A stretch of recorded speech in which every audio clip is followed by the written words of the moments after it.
Late Night Masters of Modern.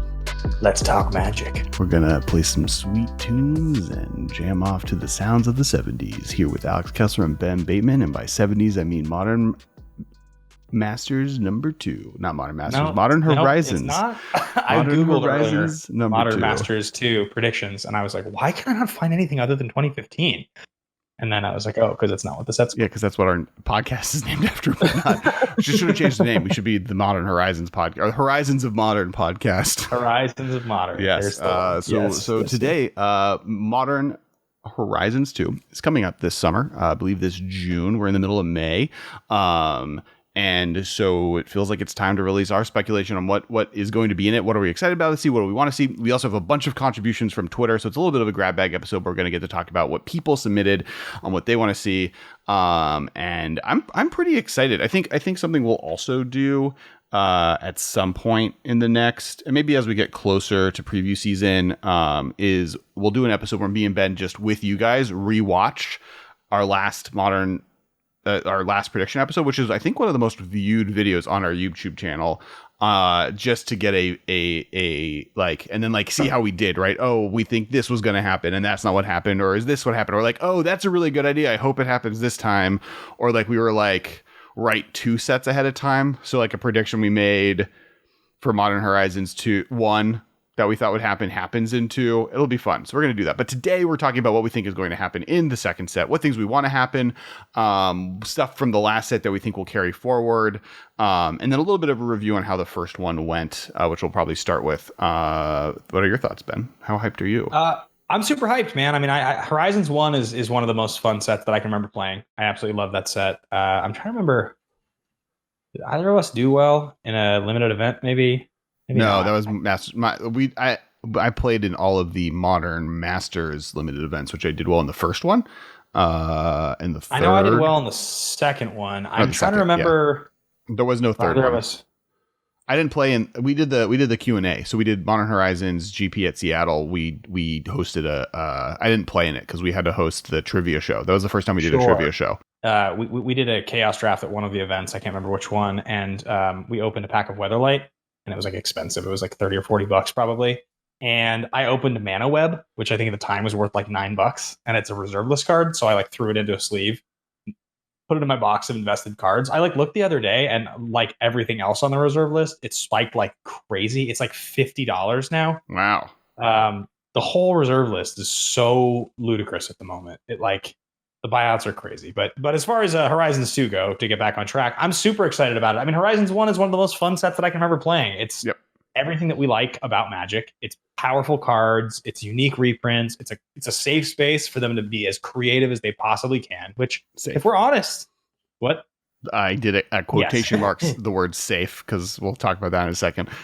Yeah, but it's relatively safe in the sense that it doesn't affect their premier product, which is in their mind Standard, even though I think actually Commander is their premier product. But like Standard's the one that they have to protect the sanctity of the most. And so Horizons 2 allows them to make really cool stuff and not worry about how it's going to screw up the Standard environment. But also Commander is really powerful and you have 4 people. So if they make something that's too good, it's not going to matter as much because it's 1 in 100 out of 4 people's decks where the power level is so high anyway.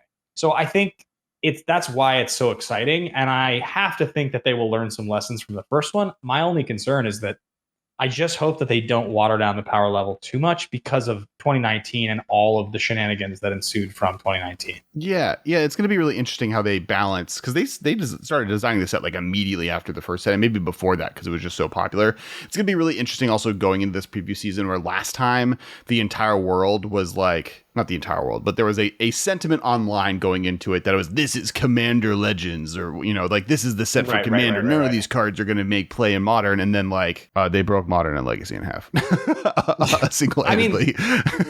Before we get into the full topics, I just want to give a big thank you and a shout out to our patrons, all the nobles of House Modern. Pinky's up to you guys. Thank you so much for supporting what we do.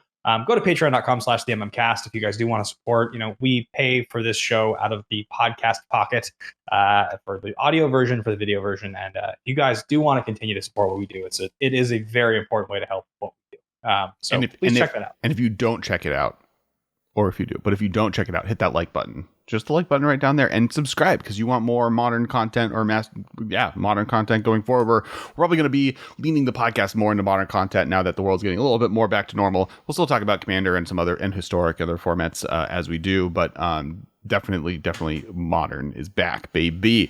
I was going to continue my thought. Sure. So after the shout out to the patrons, my thought was that I just hope that they are able to take the lessons that we learned and make something interesting and fun and exciting without like ruining. I don't want the mistakes of the first one again. And many of the mistakes, which I think we should talk about before we get into what we think is going to happen. Like, what were the problems with the first set? Like, what in your mind, if you had to identify, say, 3 cards, 4 cards that really come to mind that were like, what are they? Is it like? Well, there's at least 2. There's 2 cards already on the ban list, right? There's Hogak and Astrolabe. Right. And I think Ren and 6 was like really Ren and 6 pushed, is on the legacy ban list. I think that the 2, once it was making snow mana better than basics, right? And that kind of Astrolabe did. I don't know how you do snow mana unless you do that though, right? Like there's it's weird that snow has that effect, and even with Kaldheim people were worried about that. And then I think that the Hogak just like single-handedly like obviously broke the format in half, but nothing different than any standard set that had like a weird, like Hogak was honestly not as bad as Eldrazi Winter, right? It lasted less long. There was less major tournaments with it as an available feature of the format. Like Eldrazi Winter happened, dominated a pro tour, and then there were 3 modern GPs for a month before they were able to ban a card. Hogak at least had cards trying to be banned out from under it, that eventually led to Faithless Looting being banned. I get like Urza's the other one, right? I guess of the cards we haven't named that like became format defining in a way and got like eventually Urza pushed Mox Opal over the edge. And that would be the other card from that set that I would point out. And like Mox Opal got the ban in the same way that Faithless Looting got the ban because of Hogak. Hogak went with it. Urza is a less powerful card than Hogak is. It is still very powerful.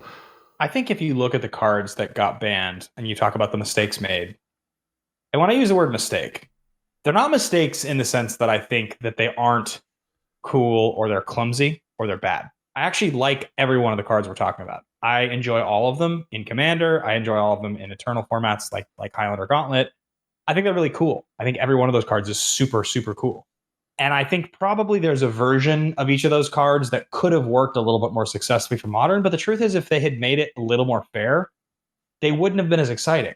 That's just the truth. If Ren and 6 had 1 less loyalty, if Astrolabe had, like if it was like a spell that created like a chromatic star, essentially kind of a thing, like something like that was snow centric, and you'd still get a card and it could still filter, but it was only once. Like if those were the things, they would have been cool, but they just wouldn't have been as cool. And so I think it's okay to push in a given set. I would rather you push in a given set, have 2 or 3 cards banned, and we got the fun and the interesting edge than to just have everything be watered down. That's definitely worse. But I guess the question is, with the new set, are they going to look at the specific areas that they pushed? Well, and So yeah, before you jump into like what we think the new set's going to look like, I do think some of the Modern Horizons worries or bad blood is in some ways more representative of where Magic got to for the year following, right? Like that's the set that was followed by, like, it was War of the Spark led into Modern Horizons, led into Eldraine, led into Theros Beyond Death, which led into Ikoria, right? And that is arguably one of the most powerful series of 4 sets of cards ever made in 5 sets. Yeah, 5 because of Modern Horizons. That series, maybe 6. 1, 2, 3, 4, 5. 5 sets. 6 if you include the core set, I guess. Of all time, right? Like I can't think of another power run that's as powerful as that moment, and that doesn't even get to the fact that Dockside Extortionist was printed in the Commander product that year. When you look at that run, it's hard to contextualize the power level of Modern Horizons 2 and the effect on the format without taking into account how format warping every other set that came out in that period was. And I would much rather, I think it's harder to aim for Modern and not miss, right? It's a set that is like already going to be more on the edge than a standard set.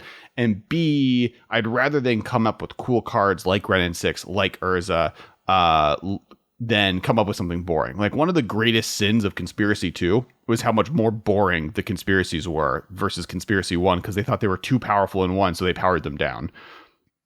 I think if you look at each of the sets, one of the things that you and I have talked about for years is that with financial speculation, when you want to buy into something, one of the places to identify is something they've never tried before. So if a new mechanic is created, if a new card type's created, you often look at that and you think, well, we don't know how good this is going to be. So this is probably a good thing to take a swing at, right? And if you're going to try to evaluate power level, you can use the same metric, which is if this is new, we don't know how well this is going to do. In some of the examples of some of the things we're talking about, like Companion, for instance, this was a brand new card type. We didn't know how this was going to work. We couldn't have guessed how that was going to work. If you even look at something like War of the Spark, where it's not a new mechanic, but it's the concept of we're going to print a million planeswalkers. No, there was a new mechanic, right?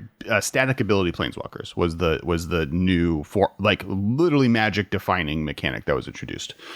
Yeah, that's fair. So a new thing. So anytime you look at that, I think you can start to point the finger and figure out like, how was something so good? Now, the other way that things get pushed is when you try to do the nostalgia thing and bring something back that's very cool, but find a way to use it, which is where Hogak is a problem. We all knew Delve was a problem. Delve had been a problem. Delve had a million things banned. Delve was like notoriously good, like so good. But obviously, like you want to do something cool for the set, so you bring Delve back. And I think Delve coming back, combined with like an actually pushed 2-mana planeswalker in Ren and 6, they're both examples of familiar things that they're trying to find a new twist on. But I don't think like Ren and 6 was problematic in Legacy where Wasteland existed, but Ren and 6 has been totally fine in Modern. I don't think it's been a negative effect. I think Hogak was obviously a swing and a miss, and like that's the one thing I hope they don't bring back is just free spells. As much as like Force of Will would be dope, and we're going to talk about counter spells in a second. But like, I think like, yes, I agree with you that trying to make Delve work, but they tried a lot of cards that they also were fine on, right? They added a Storm card. Weather the Storm is totally fine. They added a Dredge card. There's a new Dredge card. Every mechanic on the we will never try doing this again list that Morrow has, they tried again, other than I don't think banding existed, but I think that's because the rules no longer work with what the mechanic reads. So like if 3 of the most problematic mechanics in Magic history, or 4 if we want to include Infinity, are Dredge, Storm, and Delve, and I think those are all worse than Affinity. Affinity was bad for Standard, but those first 3 like are broken in every format ever. 2 of them they printed without a problem. What's surprising is that Delve is more dangerous than either Dredge nor Storm. Well, but I think I mean, correct me if I'm wrong here, but the reason that Hogak was just so oppressively good is because as well as Delve, it also included Convoke, and then on top of that, you could also cast it from your graveyard. So like they turboed the card and what you were going to do with that card out so hard that like, what if they had just not made it have Convoke? What if it had just been Delve and you could cast it from your graveyard? You had to just pay the black green. I think it'd still be too good. I think the issue though, I think if you made it, like people were writing articles at the time that like, what if you couldn't cast it from your graveyard? I still think it would have been broken. I think Convoke still makes it broken. Like I think there's just like too many ways that you get ahead and makes it free. That's my point. If it doesn't have Convoke, then it's not free. It's a 2-mana spell no matter when you cast it. And if it's a 2-mana spell no matter when you cast it, there have been lots of things that cost mana. We always can identify the core of most problems is if something costs nothing. If you can find a way to do. The problem is its combination with Altar of Dementia, right? And like with Altar of Dementia, which also was in Modern Horizons 2, or Modern Horizons 1. So like arguably maybe it's the combo of both of them together, but the ability to, for 2 mana, sacrifice this through and getting a bunch of things in your graveyard that let you both delve this back and get creatures into your graveyard that then come back for free, allowing you to win on turn 2, that Altar of Dementia can then loop with, was the problem, right? Like getting, even just doing it twice, which is all you would need to do, is enough where it's a problem card. It, like that's I think where the issue was. Also with Faithless Looting being as powerful as it was, though, I think Faithless Looting can come back. So then, okay, I think we can both agree some of the sins of Modern Horizons 1 are the same things that happen with lots of powerful sets. We've had this conversation till we're blue in the face, right? Like they want to push things to make the formats interesting. They want to push the card designs to make us excited. I mean, I literally have had a conversation with Gavin Verhey in the last couple of years, sitting down and talking about the design of certain cards and asking him about Planeswalker loyalties and asking him about casting costs and talking through what if it cost this? What if the loyalty was this? And, you get a very real understanding of it's just a cost balance, a very simple cost balance of like it with that one adjustment, as we know with from Skull Clamp, can just push so far in the wrong direction. But it's hard to know. It is hard to know. All you can do is guess, and you can say it feels this way, it feels correct. And that's, I think, what they do their best of. They test the best they can. So for the new set, for things we think are going to come back, new things we think are going to get printed, I know we have some Twitter stuff that we want to go over. I think we should just jump in. We should just start to break it all down. So I have a few things that I wrote down that I've been writing down over the last, because we've been planning on doing this episode for 2 months now. I'm glad we finally got to it. The first one, and this is one that was one of the more popular things people asked for, is a new Mishra. For those who don't know, the Brothers' War, which is the story of Urza and Mishra fighting each other back like way before Ice Age even happens, what caused the Ice Age, if I remember correctly. Mishra did get a card in Time Spiral block. The problem is that it is possible to make it work in Commander. Like famously, Jules Robbins, who now works for Wizards, has a Mishra deck that and has written articles on how to make Mishra work, where you use, because basically it's a mechanic that requires you to have 2 cards. So if you cast a spell, you can find another copy of that same spell or something along those lines and cast it for free. I believe Mishra is Grixis +1 for a 4/4 Artificer Prodigy. Think that whenever you cast an artifact spell, you may search your graveyard, hand, or library for a second copy of that spell and put it directly on the battlefield. I think I played it at PTQ once. It's one of my favorite cards. You're correct. So the way people loop it is there's the red enchantment that whenever you cast a spell, you put that on the bottom of your library, and then you search for a spell of the same type and put that into play. It's famous because you can lock people out with Rule of Law. Possibility Storm? Yeah, Possibility Storm. So if Mishra is in play and you have Possibility Storm in play, if you cast an artifact that gets put on top of on the bottom of your library, you go and cast an artifact for free, and then you use the Mishra trigger to find the artifact you cast and also put that into play. Is a cute thing that Mishra does. And there's other cute things you can do with Mishra, but for most people and in most ways, it's an unplayable commander card, and it is one of the most important characters of all time in Magic. And they did Urza and they did Yawgmoth last time. So I think a lot of people are really hoping that there's a Mishra in this next set that is a little bit more built holistically around it being able to be a commander. I think if you made the Grixis Mishra that was just Grixis instead of Grixis 1, that had a cool artifact interactable ability that had something to do with that, but maybe instead of searching your graveyard, hand, or library, it was something to do with just make a copy of it, copies or copied tokens, it's something like that. That would be cool. I think that would be awesome. And I think that's a great suggestion. I think that Mishra, actually very cool art too, is a card that has a lot of, that card has a lot of closeness to my heart. It was one of my favorites and a card that I've always tried to make work. What's funny about that card is we've talked about Apocryphite a million times. One of my favorite things you could do in that standard was you would cast Apocryphite and it would search your deck for another Apocryphite and put it directly into play as a 4/4, which was always sweet. It was one of the cool standard things you could do back in the day. And so the first category we're going to is I asked Twitter, and I have some of the ones I want to bring up, and then we'll go through Twitter of characters from Magic that we want to see printed as cards for the first time or not cards. Now, some of these characters I don't know anything about, and maybe we'll do a lore episode at some point with someone who does to talk towards a little bit better, but I'll bring up some of the characters. The second character I do want to bring up, though, is Dak Faden. So famously introduced in another set like Modern Horizons, Conspiracy 1, one of the coolest Planeswalkers ever printed, also introduced in the comic, I think it was Dark Horse Comics or IDW. It was an IDW comic series. IDW, where he was the main character, and it was the first time they had canon Magic comics of characters that aren't in it that are going to get a card. And he was a really cool character, greatest thief in the multiverse. Is then in next scene in the War of the Spark trailer, and which is maybe the best piece of Magic content ever created, non-game related content. Is that the one where Gideon gets shivved? No. It's the one where Liliana like is fighting against, and has in the end doesn't really matter, and it's like in backwards, and then Dak dies in that trailer. He gets his spark taken out by one of the Eternals. It's like, if you haven't watched it, I highly recommend it. Dak dies in the trailer, and in the book, which I don't recommend reading because they're trash. He also dies, and in fact, he was asked. The writer asked, "Is there a character that I can kill in this book that it can be a lead character and a character that I pay attention to, and we need a hero character?" Like, oh, Dak Vaden's great. We introduced him in the comics. It's not really used. We have no use for him moving forward. Kill him off, which is messed up. Then does not show up on a single card in the entire set. Not in the artwork, that doesn't have an actual card to himself, just doesn't exist. So they had Dak Vaden, super popular character to an extent, and then just murder him off screen, or they murder him in the trailer.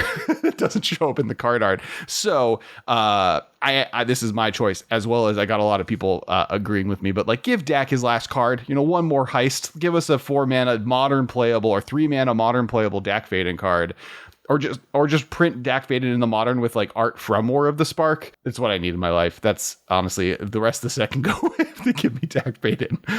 I'm a huge Dak Vaden fan. Obviously, when you say Dak, there's no use. There's use. Stealing your artifacts and double looting is the use. Give me some Dak. I think Dak Vaden was our top 5 most wanted cards from Modern Horizons 1. If I remember correctly, in that episode, we were Dak Vaden is the card I want in this set. Well, because also it feels like that card actually is fine. For even more reasons now than then. If you're right, you're right. But if I think about that card compared to what's happened since, 3-mana Planeswalkers are so powerful. Three fairy, the 3-mana Planeswalkers are ludicrous. They're so good. So he's not even really good on a superior level to most of them.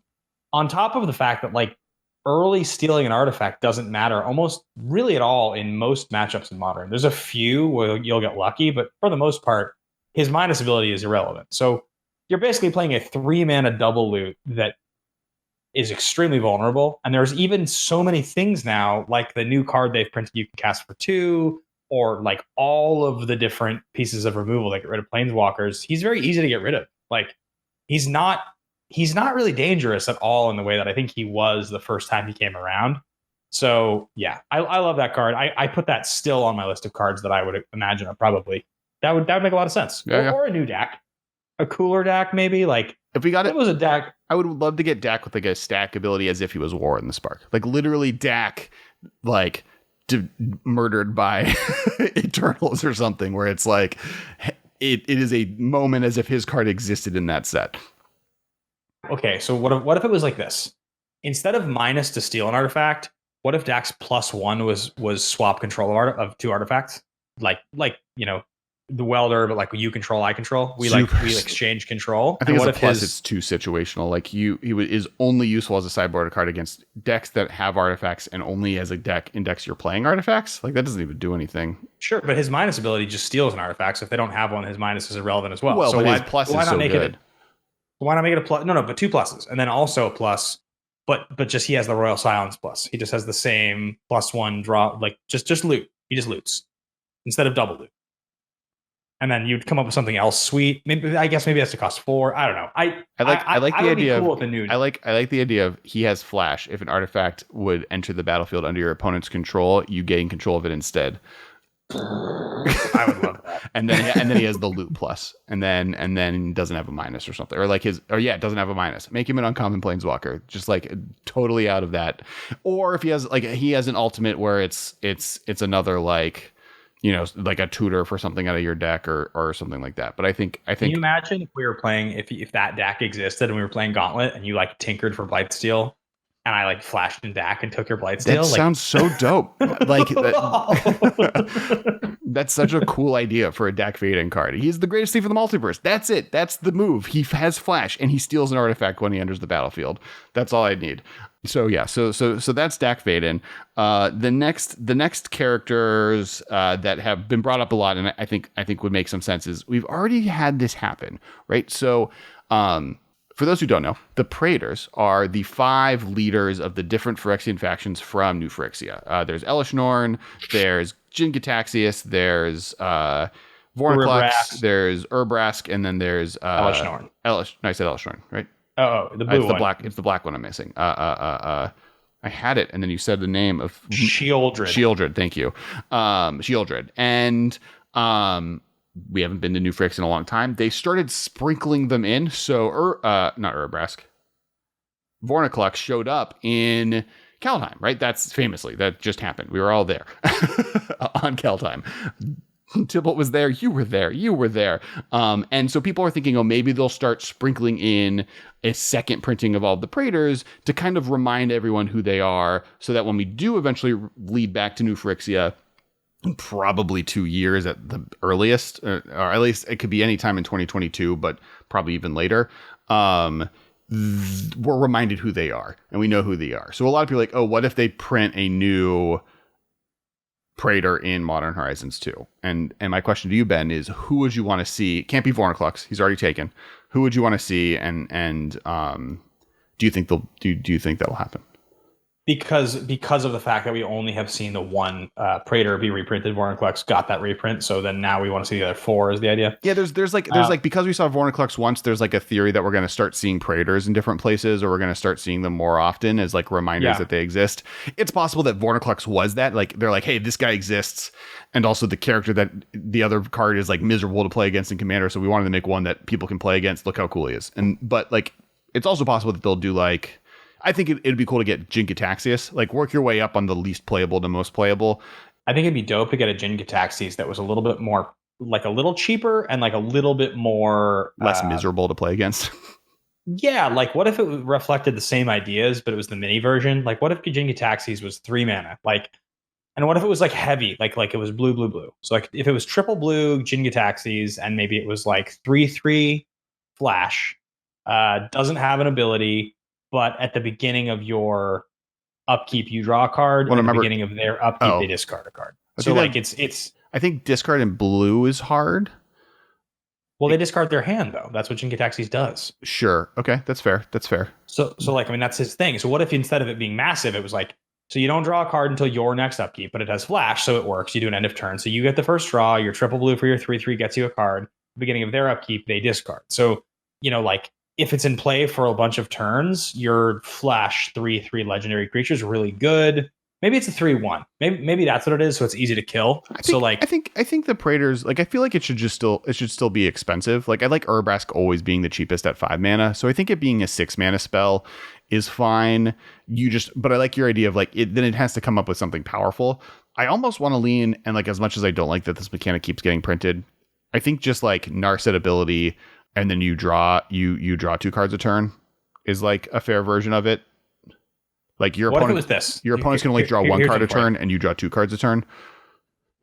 I mean that's pretty like right now with Magic. So I think it's a good suggestion. But what if it was blue 4 for a 4/4 flash, and it said the ability I talked about, which is you draw an extra card and they discard a card on upkeep. But you may discard any number of cards from your hand to reduce the colorless casting cost of. It's still not like a Praetor, right? Like the Praters are always exactly. I get an ability, and you get the opposite of that ability as a negative, right? Every single one of them. But that's what I'm saying. You draw, they discard. I'm saying his casting cost, though, as a 6 mana 6/6, you could discard 4 cards to make him a 2, or a 4/4 for 6. But you could discard up to 4 cards to make him a 2 mana 4/4. That sounds like what the most broken card. Like that sounds Hogak level dangerous. I don't like that at all. I mean, it's dope. I would love to have that card, but and you're only going to slowly but surely get your cards back. Like, have you played Dredge before? I get to discard 4 cards for free to play a 2 mana 4/4, and those 4 cards are Dredge cards, and now I draw extra cards every turn, letting me dredge with them. Yeah, that's a fair point. Okay, yeah, you're right. Yeah, I think to me. I like the idea if a player were to draw a card, they draw 1 card instead. If the player were to draw 1 or more cards, they draw 1 card instead. And then if you were to draw a card, you draw 2 cards instead. I think that seems like a 6 mana printable Jin-Gitaxias. It sounds miserable with wheel effects, but whatever. Their Wizards has decided they want to do that, and and then this card might have been printed a long time ago. That seems like what Jin-Gitaxias is meant to be. All right. The other ones. I think it would be cool to see Shieldred somewhere else. Shieldred would be the other one, to be honest. I think those would be the 2 that I'd like to see. I think Elishnor is so iconic that they want to save that to be the big one. The reason to do Urabrask is he like has the most story mystery around him because everyone thinks he's dead. Like there's like rumors that Urabrask has died. I don't think he's dead. I think if we go back there, he's going to be alive. Like I don't think you ruin your 5 villains that way. He's also the one that's on the side of the humans.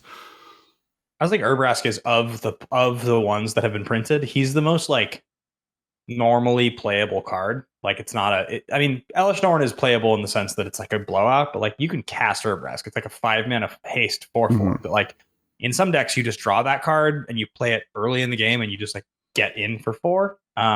It's very good. It's the only one that doesn't feel like a Praetor in the same way. That card feels way more normal. Yeah, because all the other ones. That's why he's the smallest. Yeah, I agree with that. I think.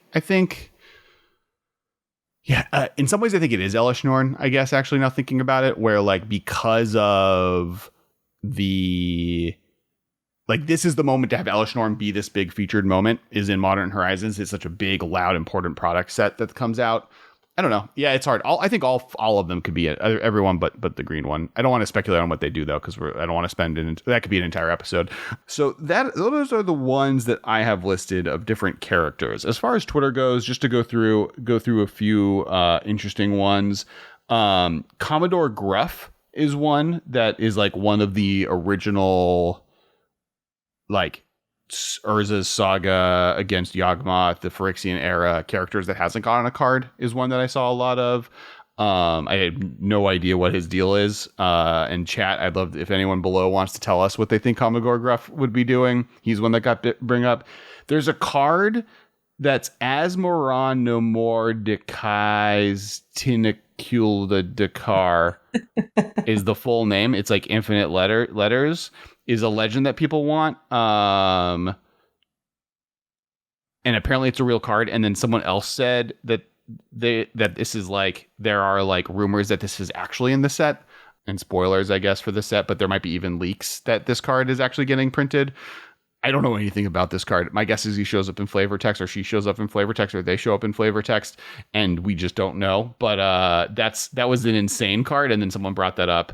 The other interesting one that I saw that I really, and that was Deep Sea Lady BD Submarine, who brought that up. And then the one that I really liked, where is it?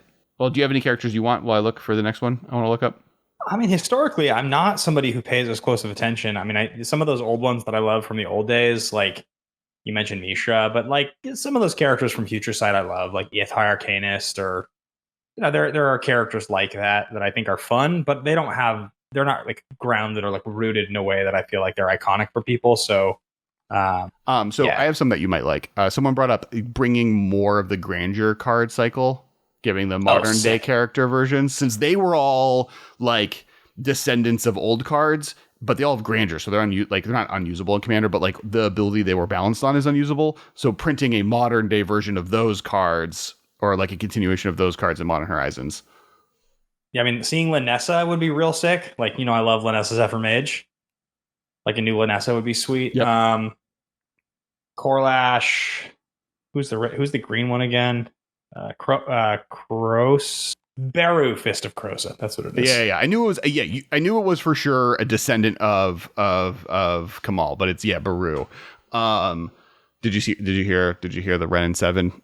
That was one that we got a lot of requests on that I really liked. Just like, because the story is like the tree is the 6th tree that they've been able to embed themselves in.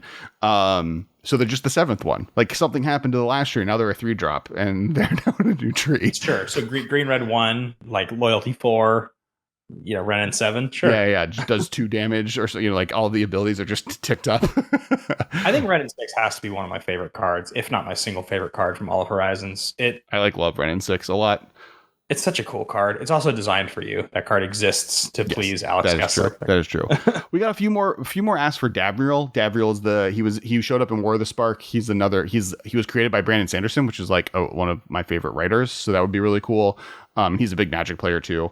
And then let me see if there's any other cool. Yeah, Commodore Gruff is like, and hopefully Marshall there's like an artwork. There's good artwork, and he's just throwing them around. So yeah, those are some of the characters that people definitely brought up that I thought was really fun and cool.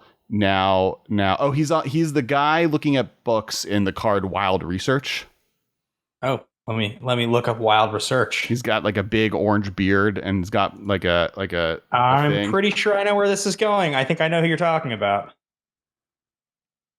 Yes. Yeah, He was got by the far monocle. like the second most. Like it was him and Ren he's and got the 7. monocle. Yeah, I knew it. I knew it. Yep, He kind of looks like Tormund from Game of Thrones if he like really holed up and got into books. Yeah, if it was like nerd Tormund. So yeah, those were those were pretty much the common asks as far as that goes. Now, the next thing I want to talk about because the last thing I want to get is like individual cards, and that is mechanics and main mechanics. And this is actually something I asked Twitter March 19th, but so a month ago or 2 months ago now. But what mechanical, so famously Modern Horizons 1 brought a bunch of mechanics back. It was the second most mechanics ever in a set since original Time Spiral, brought a bunch of cool stuff back, was doing new spins on it, some of which I want to talk about. It also had a very deep-seated snow theme. There was something that like was built into the limited format. And that's the first mechanic I want to talk about of like, is there a limited mechanic that you would like to see this built around that they extend upon that you think would be really fun? My personal choice is I want Wingding mana back. I want Eldrazi mana. Yeah, like Eldrazi mana. I thought Oath of the Gatewatch. Its best I thought Eldrazi mana should have been Battle for Zendikar's like starting mechanic, right? Like I think that Processors was really weird and like kind of colorless cards, but inventing Magic's 6th color in Magic for the first time should have been the main feature of an entire block. And I think I would love to see that be like Wastes come back, and maybe we get Emrakul Moon Wastes or whatever, because that's the other thing we've never gotten is the third Waste. And you can get new versions of the other two. And it's just like it works like Snow mana, right? It's a very similar mechanic to Snow, but it's something different. Yeah, so you could push it. You could have fun stuff like triple waste cards where it's like, whoa, yeah, like this is like that's cool. I think the question is, do you go wastes or do you lean more into Snow? Like I know we just got more Snow, and like do they continue the trend so Snow continues to be one of the coolest things? It sort of feels like if you're going to do Wingding, it feels like a missed opportunity, I guess, given the actual set, the specific set we're talking about, to not continue and build and enrich the Snow environment. I think Snow is very popular. I think you could augment and you could complement really nicely the stuff from Kaldheim. I could see it being a little boring. It's possible that it would feel redundant or repetitive, but it also feels like if you're going to bring back Wingding mana, that's like there's probably a place for another set. Well, except that the Eldrazi are dead, right? Like that's the difference between like we can go to any number of planes with snow. That is a natural feature of weather. In fact, there are parts on Earth that are snowing all year round that we could go visit. There's not any. Are the Eldrazi dead though? Like they're dead. Like you don't think there's a story that could be told where they come back? So Urabrask and Ulamog are dead. Emrakul is not dead, but Emrakul is also famously, as every single person on the internet likes reminding me, canonically not involved with wastes at all. So wastes are specifically tied to Kozilek, and he is dead. So from that perspective, they would have to come up with, which I think they would have to do here, a new, either this is a flashback, like the story of this takes place back like when the original Eldrazi attacked Nahiri and Sorin and all those guys and Ugin, and they dealt with it back then. But like from the perspective of does that those characters no longer are alive, so you have to it being in standard would be weird, as standard is a continuation forward of the story without time travel, and Sarkhan likes the time travel, so maybe Sarkhan just goes in time travel like Teferi. I would take that. So I think from the perspective of what you're talking about, I think the thing I understand there the most is if we're going to go back to resurrect really fun, cool old mechanics that are not canonically part of story anymore, then I think the Wingding mana thing is a really cool idea. I still think to try to tie together the various sets, I still think Snow would be well used. But I think the Wingding thing is a really cool idea. So I think the other one that I saw people mention as like a thing that would have to be like the whole set has to be built around it is Infect. Because I think that's another one that I don't think they're going to want to bring back for standard, but they've also like kind of shot Infect in the foot enough times in modern that maybe that they thought that, oh, we could bring this back. and maybe make a red 1-drop Infect creature, right? Like bring Infect to the colors that it didn't get as much representation. You could do that and then bring some Praters back at the same time. Like, right, we mentioned bringing Praters back. There could be a little bit of a new Phyrexia preview, similar to how Modern Horizons 1 was a 2-year ahead of time preview of Kaldheim in some ways, of like Snow coming back and what that looks like. Sure, that makes sense to me. All right, what else we got? Partners with is another one. So Partner was introduced in Commander and is a Commander-specific product where you can play any two things that have Partner can be played together in the command zone. Partners with, though, was introduced in Battle Bond and was actually developed for specifically Limited, where if you play this card, you may search your deck for another one of these cards. And sure, this is the green Grim. What the hell's the blue-green one, right? Yeah, that's the imaginary creature. And yeah. That's the one. Toothy and Marshall's put it right here, and our audio members can yell at us. But yes, and then the more recent one had like the 3-color versions of them, right? And then that's Rowan and Will were originally Partners with cards, the original 2. And the actual wording of Partners with doesn't reference the command zone at all. It's part of the rules in Greater World, because the word partner is established to mean that. But Partners with, as far as a constructed game of Magic, just means when you play this card, you may search your library for, I think it might be even target player may search their library for this card and put it into their hand. And so that works fine in Modern. I think that'd be really cool. And the limited environment would have to be built upon it, because the way packs worked is both of those cards come together and you pick them together. I mean, there are certain cards you can think of. Stoneforge Mystic comes to mind. That is like kind of that. I mean, like, it's not entirely that, because like you have the choices of the 5 cards or so in your deck that could match, but really in an actual game of Magic, what you're doing for the most part with Stoneforge Mystic is playing it so you can get the one card in mind that you have, which is kind of what that is. So like, yeah, I'm fine with that. It's also kind of the same thing as Lesson and like Learn. Like it's a little different again, because you have like a sideboard, but they're trying to do more and more of that. I think they like that mechanic. So if that came back and was pushed, I would not be surprised. Yeah, I think it's a cool. I didn't think about it, and then when I brought it up, people were like, at first, were like, "Wait, I don't want Partner. This is for Modern, not Commander." I was like, "No, this is a set. This is a mechanic that works in Modern totally fine."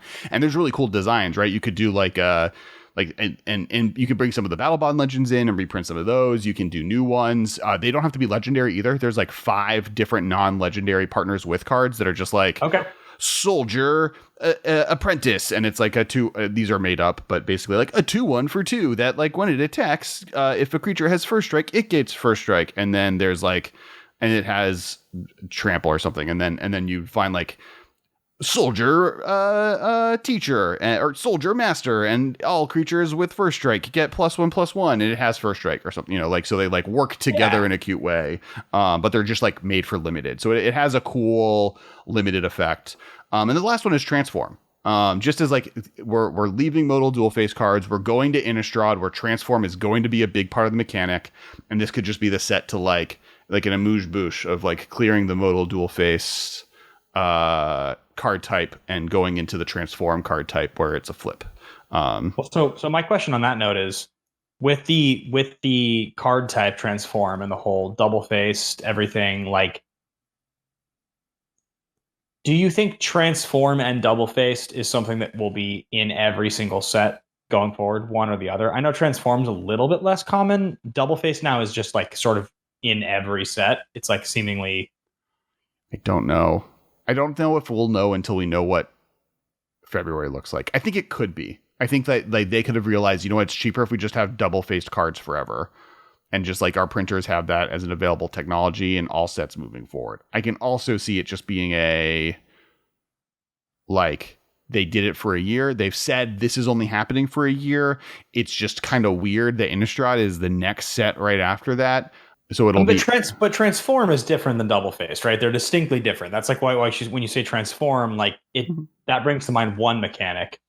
Double faced cards in general, it's like I see the value, but I have to be completely honest. It does kind of feel like the novelty has already worn off. Not because I don't think they're cool, but because like I don't want to have to read 2 sides of a card every single set. It's annoying. I like don't pay as close of attention. I feel overwhelmed by single cards in a way that like doesn't seem necessary to deal with in every single set. Agreed. Yeah, I don't think they will continue the double face effect much. Like after, I think we'll get 2 sets of Innistrad. Both of them will have double face.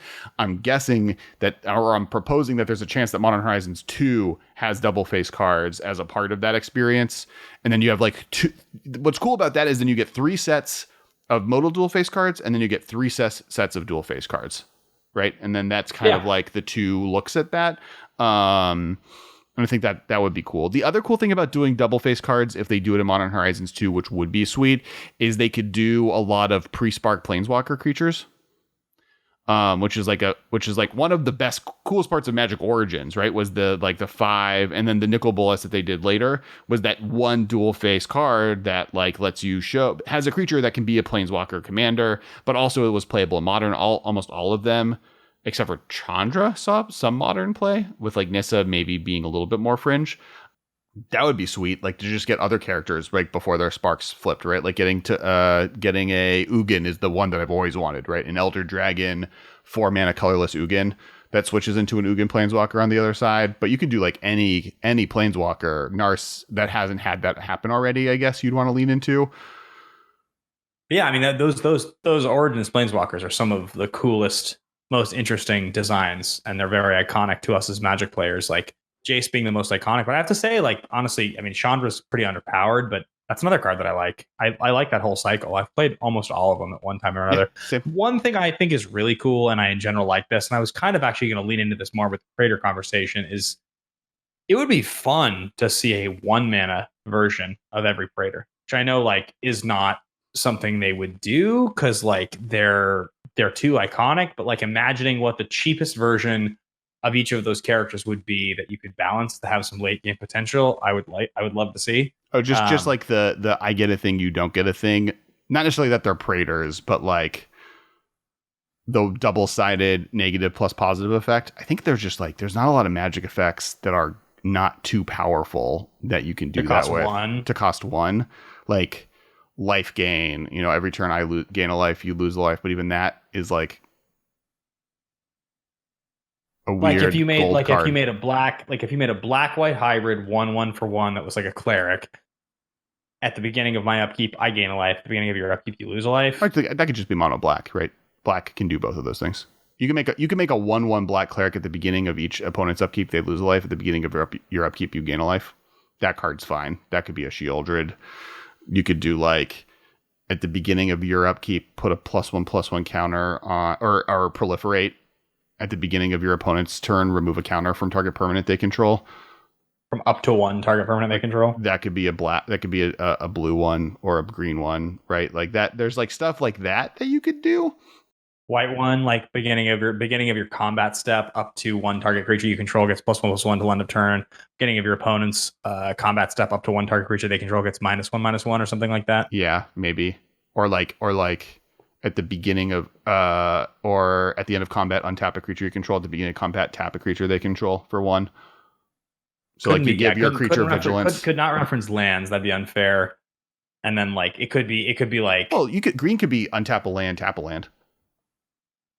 I just think if it's green is untap a land, then then it's like that seems. I think the green was too good because then you're like it's like an accelerant that's also. I did say we could do an entire episode on Praetor abilities, so we shouldn't keep talking about Praetors, especially because we still have a bunch of more stuff to go over, like other mechanics or other effects that I do not want to miss. So I think as far as base mechanics, I think we're done. As far as other stuff, I really do want to see. One of my favorite things from Modern Horizons, one that I hope they keep doing, is mechanics that were color locked.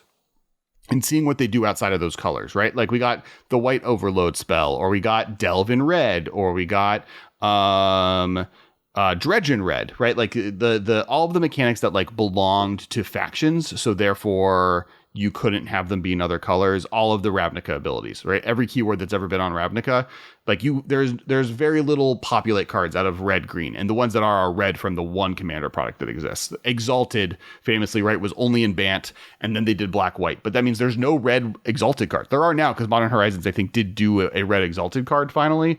But like that's the type of stuff I love from this set, is the like, what new stuff can we do with mechanics? Because we're allowed to bring 600 mechanics back at once and do one card each. What is cool stuff we can do? And I think the coolest thing you can do is just play around with like colors that previously didn't do stuff and adding them to the game.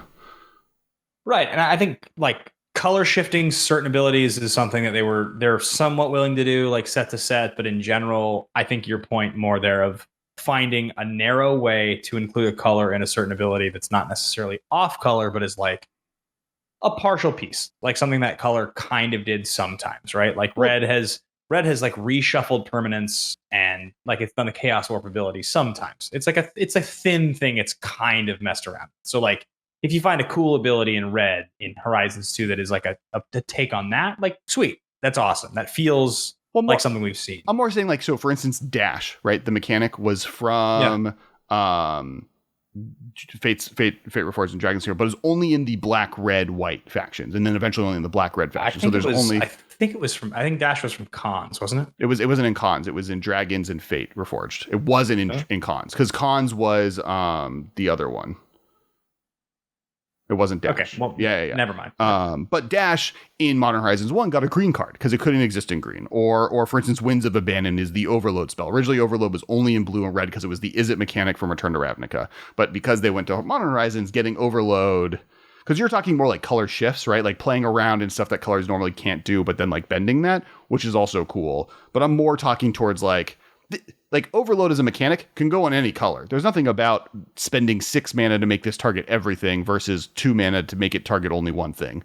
That's not a blue or red ability. That's just an Is It ability that then by being in Modern Horizons, they were able to extend. Another good one is like Gluttonous Slug, which was a Menace Evolve. It just had Evolve on a black card. It was 1 black for a 0/3 Evolve.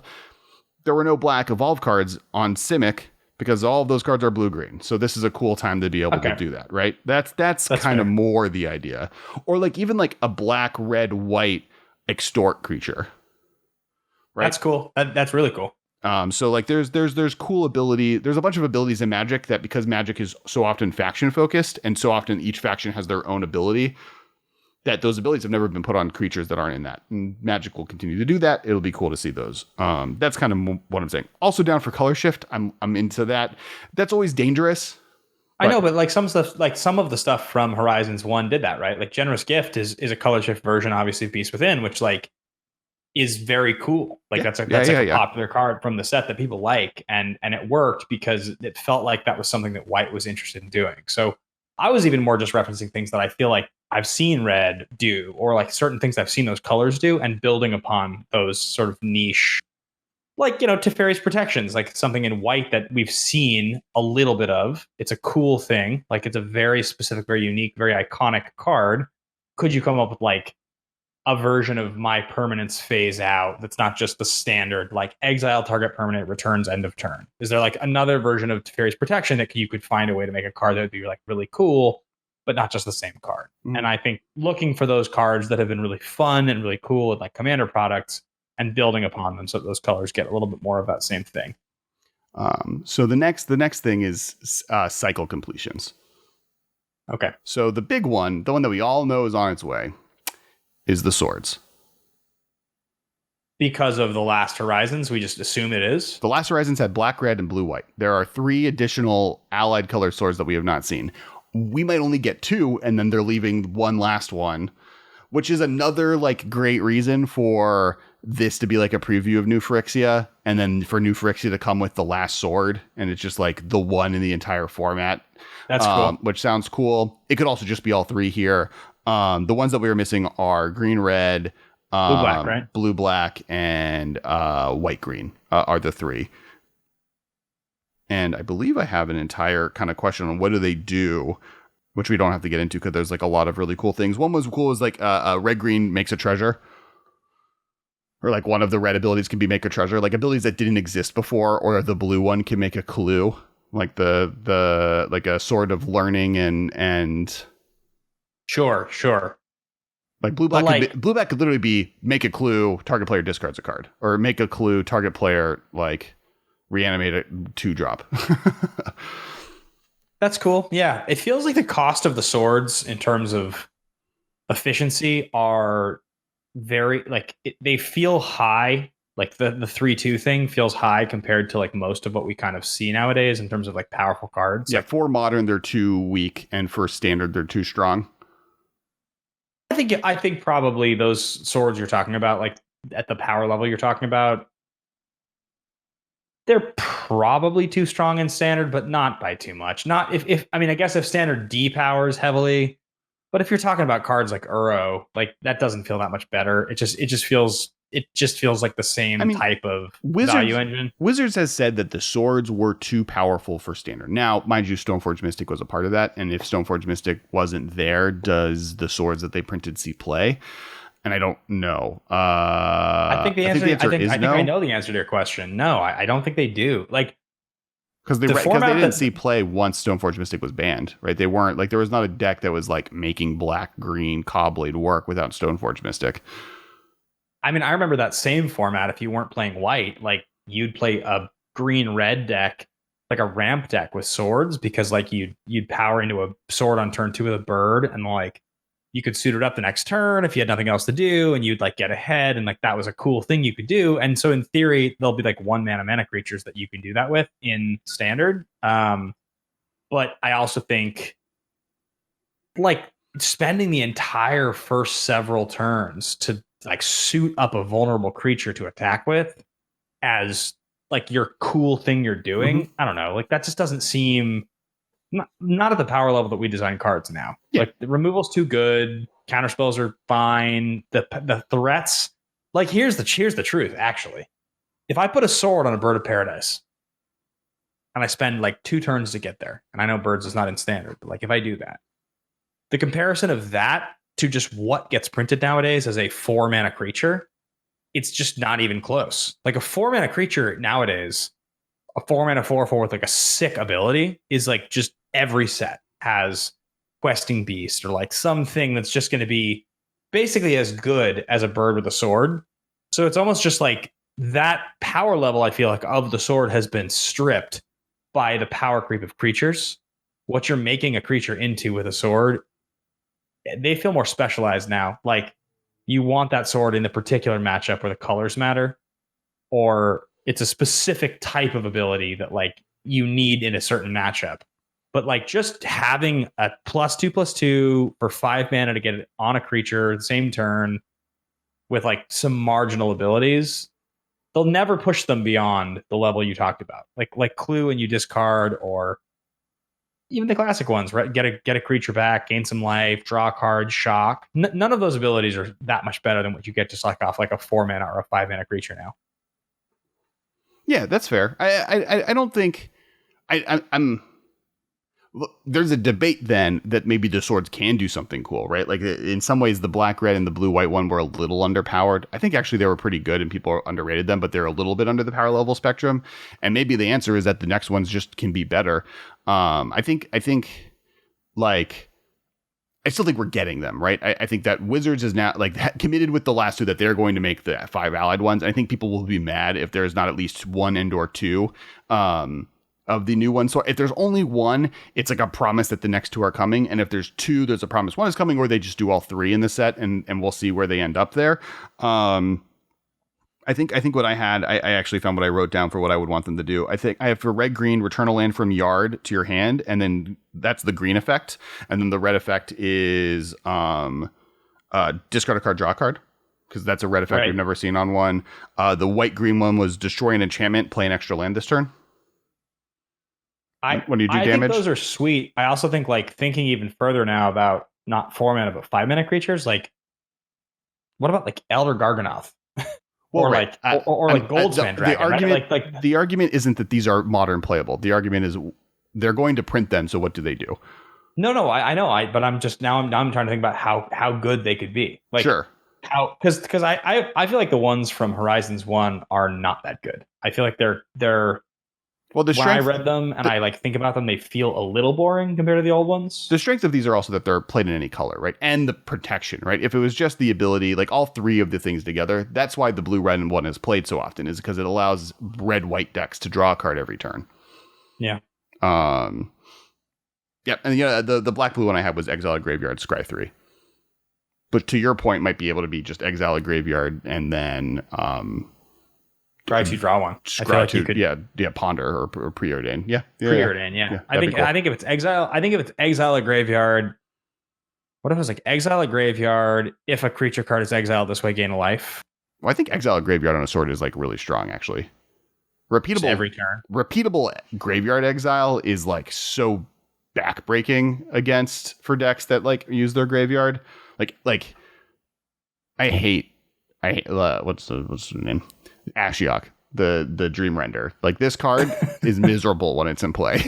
I've wrecked you with that card many times. So that's the swords. Other completion cycle is the land cycle. So we do know that its fetch lands are going to be in the set, and right now my prediction and my thought is that will be the replacement for snow, maybe. Though if this waste prediction happens, then there will be more because they haven't confirmed this. But I think fetch lands will be one of the few, if not the only, modern already legal reprints in the set. I think they'll keep up with the not reprinting stuff theme.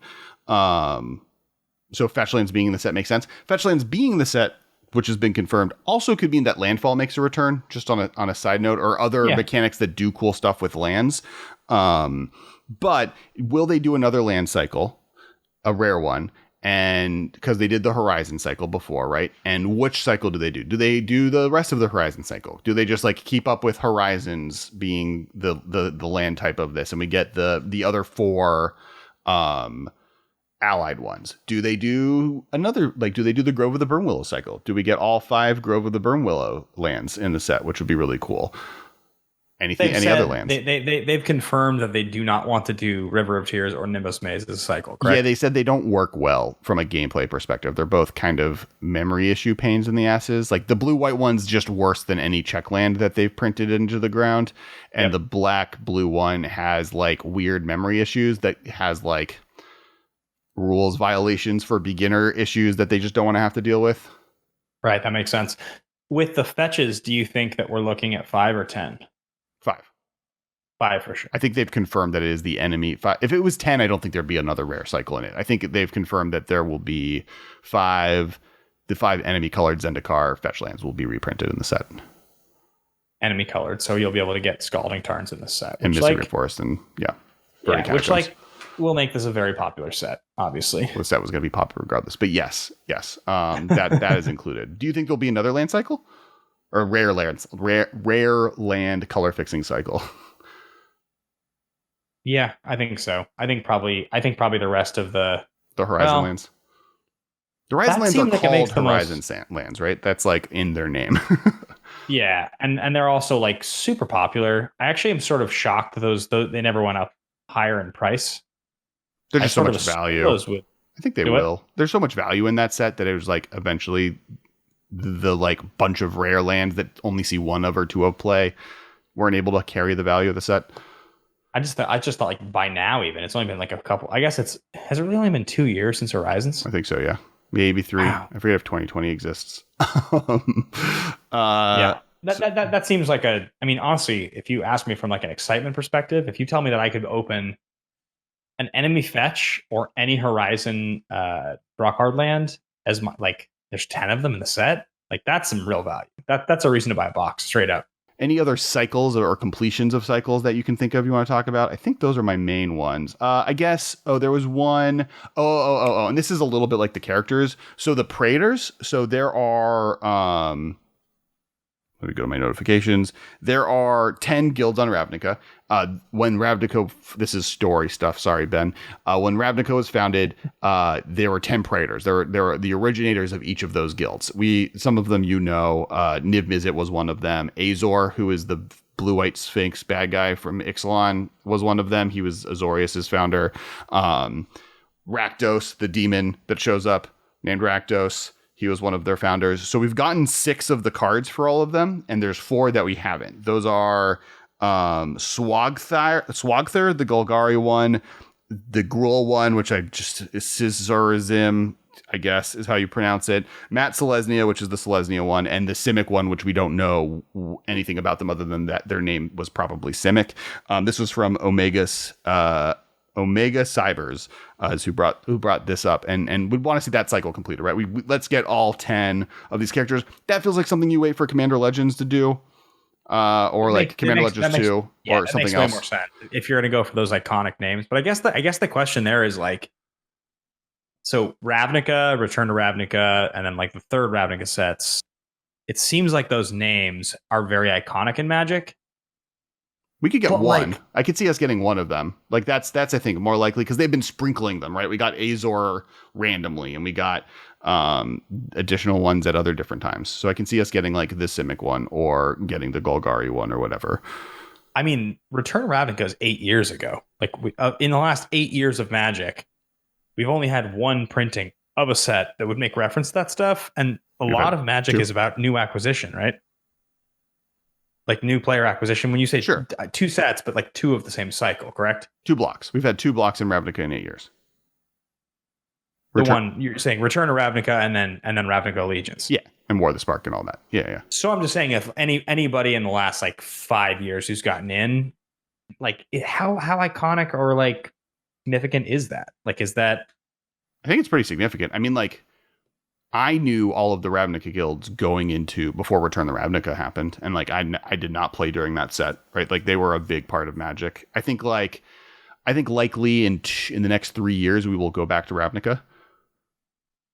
That's like it's the main plane of Magic. It's the Coruscant. It's really the Tatooine. If we want to be honest about Star Wars planets and what actually matters to the franchise, it's like what Dominaria was. It's what Dominaria was is Ravnica, right? It's New York City and basically the MCU.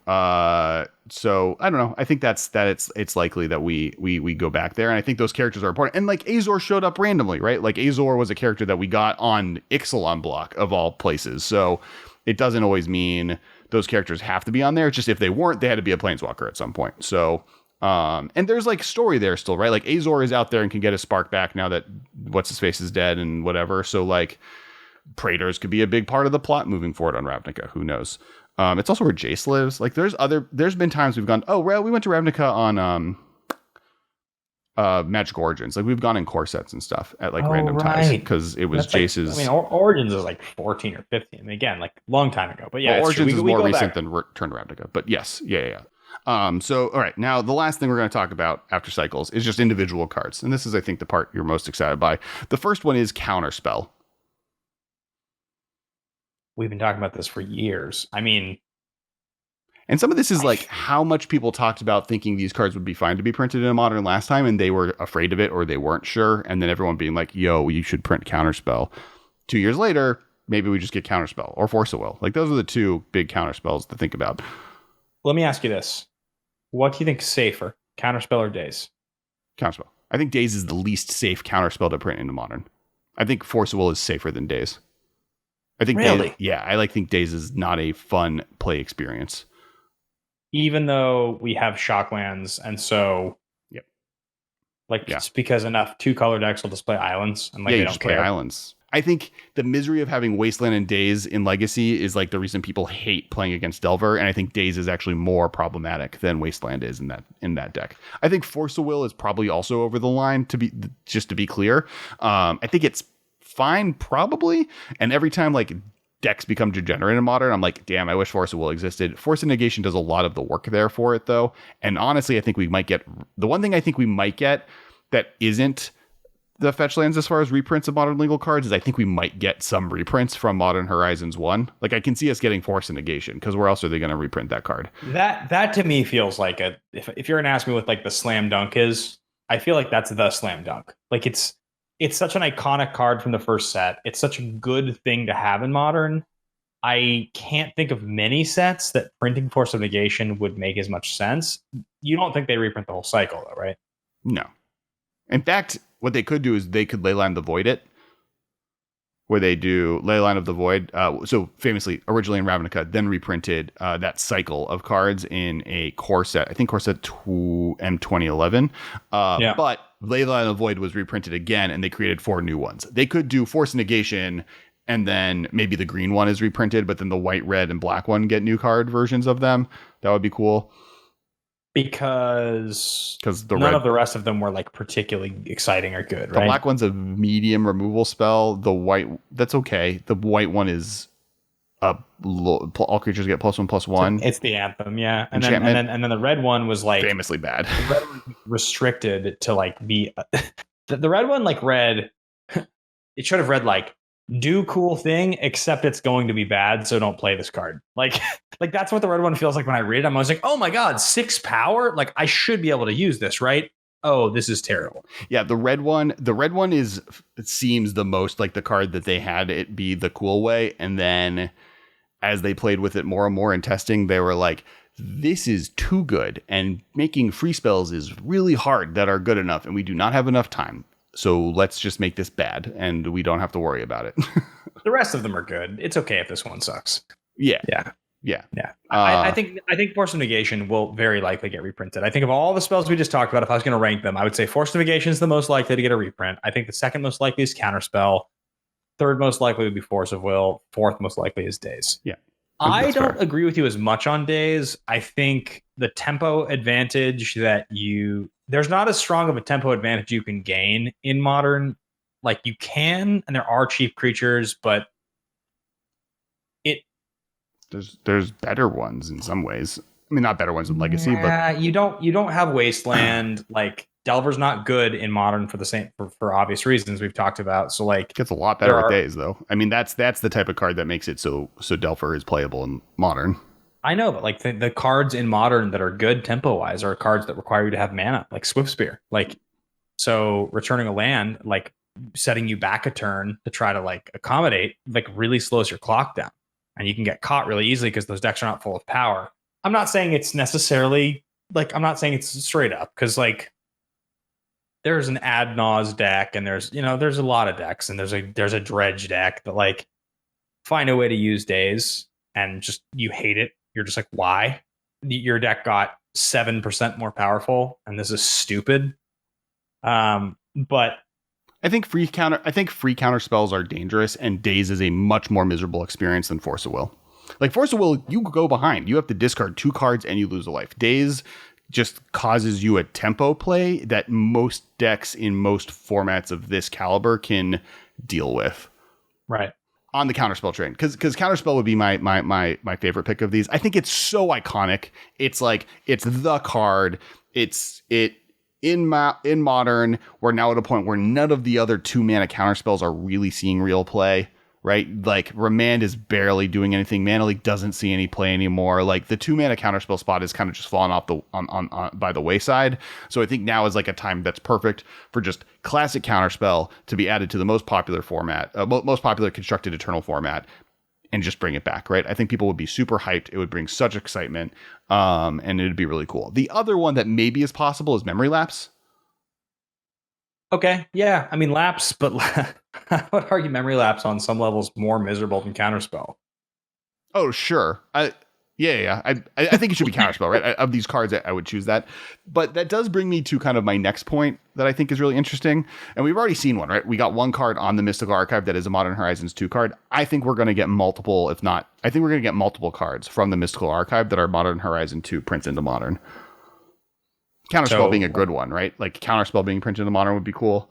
Memory Lapse was one idea, but like any of those cards that were just printed in the really cool frames being added to Modern sounds like such an easy slam dunk for Wizards. So what are the other ones that you think you're going to see? Oh, let me bring up the Mystical Archive, because that is a long list of sick cards. Tainted Pack sounds dumb. I mean, Mizzix's Mastery could be cool. That has like a really cool effect. It's from a commander set, so it never had a chance to be printed into the set. Chaos Warp is one that people have brought up as a really cool option. Yeah, I mean, we talked about that last time, I think, and honestly, Chaos Warp is one that feels to me like when we talk about it, that does not feel too powerful for Modern. Mm-hmm. I know a good one is that I thought was really interesting, and you brought it up, and I was going to mention it when you brought it up, but I forgot. Teferi's Protection. Yeah, I think would be really dope in Modern. I think that's such a cool card to add to Modern that does stuff in an interesting way that's not very backbreaking. That I think would be really cool. That's one that's actually pretty high for me. I think that card's like very iconic. It's the best Fog ever printed, and is that really too powerful to print into Modern? Like it's almost the Force of Will we want. Like it stops combo decks from going off the turn they're going on. But like how, even if you have like Snapcaster Mage Teferi's Protection a few times, it exiles itself too, right? Like it doesn't. You can't even do that. I'm wrong. I think you're right. It costs 3 mana. Yeah, it exiles Teferi's Protection. Yeah, I think it's totally fine, and it's iconic. People love that card. It also would be nice to have in the set because it would reduce the price. Yes. And like get it down to like something. Isn't that card like $50 or $60? Not anymore. It's been in like 3 secret layers or 2 secret layers, and now it's been in a mystical archive. Those would be my picks. I don't think any of these other cards I would want to see. Those would be the Counterspell, Teferi's Protection, Memory Lapse if not Counterspell, like one or the other, and Chaos Warp, I think, would be my actual cards that I think would be cool to add. Okay. All right, now let's continue doing cards that people want. Okay, Ben, this is yours. Baleful Strix. It feels so fair at this point. It doesn't even remotely feel unfair anymore in Modern. That feels like they could probably reprint that back at uncommon and it wouldn't be a problem. Well, that doesn't matter. Rarity doesn't matter for constructed, but sure. It matters how much. Yeah, it doesn't matter the cost even. I just mean like that card doesn't even feel special. Like that card feels like. Well, so the blue-green snake version, the snow one, has seen significant play. It was a big deal, yeah. And Baleful Strix is not strictly better, but it's better, right? It's an artifact, so it has artifact shenanigans it can do, and it has Death Touch immediately. You don't have to have that many snow permanents to have Death Touch. It doesn't have Flash, which is the difference. So I don't know if I agree that it wouldn't see play. I think it would be playable. It might be like it's another card that everyone was really hoping for going into the set that I can see them doing it for sure.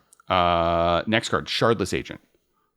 That would be perfect. I just think that's like a really cool idea for Modern. I think Shardless Agent is, like I'm sure there's like a version of the story where I'm missing something. It could be very good, but in general, it feels like 3 CMC to do something good that you can react to is about the right level of Modern. Yeah. Like that's correct.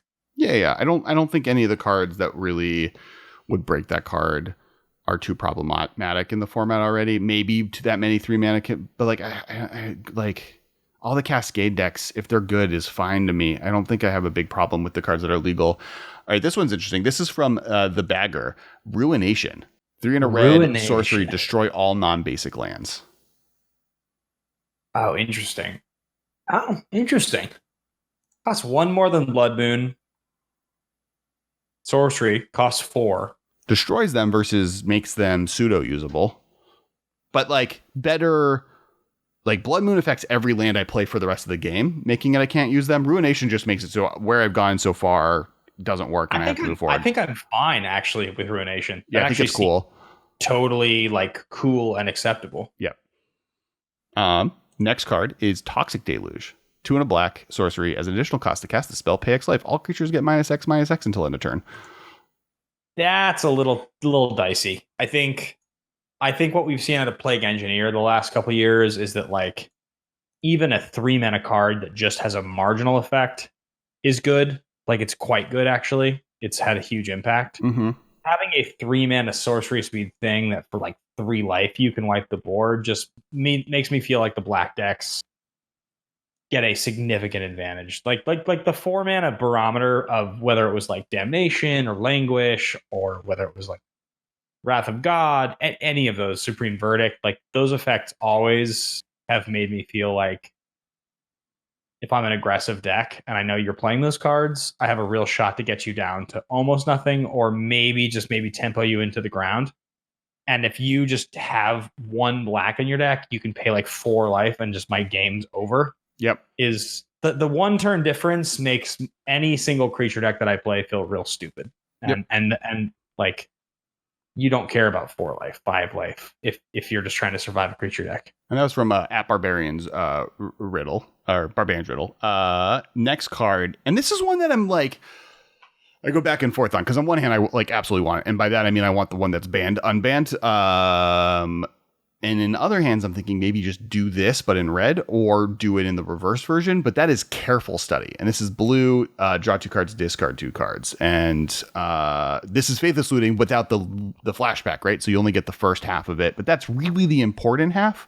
It's an instant 2 versus a sorcery. I might be wrong on that. Don't quote me there. It's right there. I'm pretty sure it's a sorcery. It's a sorcery. Let's say it's a sorcery. What are your thoughts? Because I like want Faithless Looting unbanned, right? And this is mostly a worse Faithless Looting. It is in blue, which could be a better color, but is now a worse color than red, debatably. So it's weird in modern. But it doesn't have the flashback effect, so it does lose some of its value, and it's just a sweet card.